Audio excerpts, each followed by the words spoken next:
albums is this? Technically, it's the second.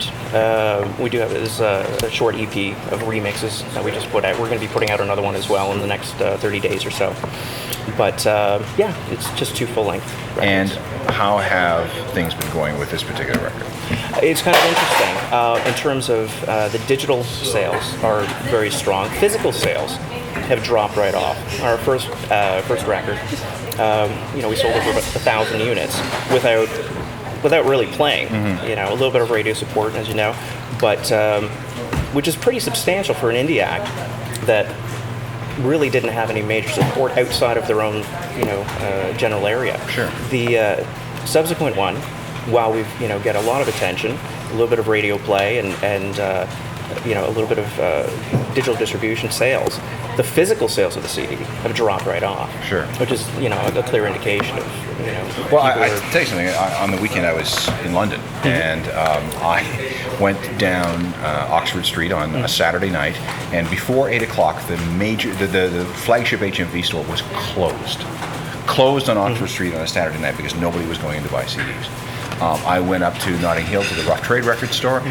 It was me and another guy. So the physical CD sales are, I think they're down 7% in Canada year over year from last year, and last year was a bad year.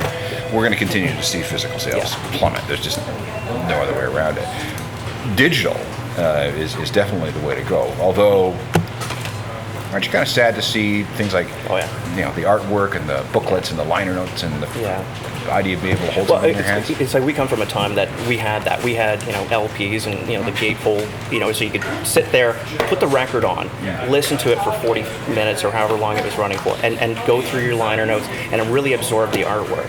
And now they took the CD, and with the cassette was even smaller, and you didn't really have that thing, that tangible thing to kind of absorb and kind of really get into.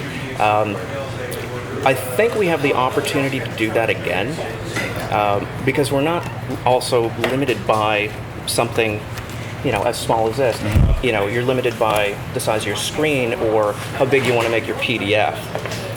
People aren't going to be printing this stuff off, but they still have the opportunity to absorb it. And now we can deliver video, we can deliver podcasts, all other types of media to subsidize what we lost with the physical CD. Yeah, it was a big deal if you had a video track or some sort of bonus media track on a CD, and they would charge extra for that. Now it's expected. You're supposed to have those sorts of things. I mean, some of the stuff that I get delivered to me digitally are far more comprehensive, robust, wide-ranging than anything you could ever get on a CD. Still, though, it's not a physical thing. It's something and we're going to take I think because of our age, we're probably going to be wedded to that for quite some time. But with something like streaming services, Spotify, RDO, Slacker, all those, we're getting further away from that. I think they've been working on a business model of monetizing the song for whatever it is, 50 years or so long. They were so ingrained in the way that they did business. When everything started to change, they lost the ability to monetize the end product. You can't necessarily make money as an indie artist on just the individual song anymore because everybody has such a voracious appetite for content. We can't just think about the song. We have to think about all the other avenues. Maybe going forward after this album, you don't do any more albums. Maybe you put out a new song or 2 new songs a month. I think it's going to go back to the way it was when in the 1950s. Putting out singles. People want the ability to choose. I believe this. What they listen to and how they consume it. Because the playback medium changed. Everybody's listening to their iPods or they're using streaming services or satellite radio. They can choose the genre that they listen to. They can choose which song that they listen to at any given time. They don't want to have to take a physical disc necessarily, put it in, consume it into their computer, and then weed through the songs to find the one that they want. So a single, again, now actually makes sense.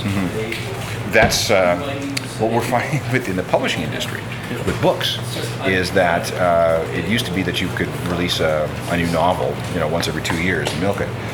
Well, now the cycle's sped up, so people want series of novels, maybe once every month or every 2 months. I mean, Richard Patterson, for example, 13 novels a year, and he doesn't write all of them. He uses co-writers. But, I mean, he knows that he needs to put out this steady stream of product over the course of a year. So I think we're going to see it not only in music, but in other media as well.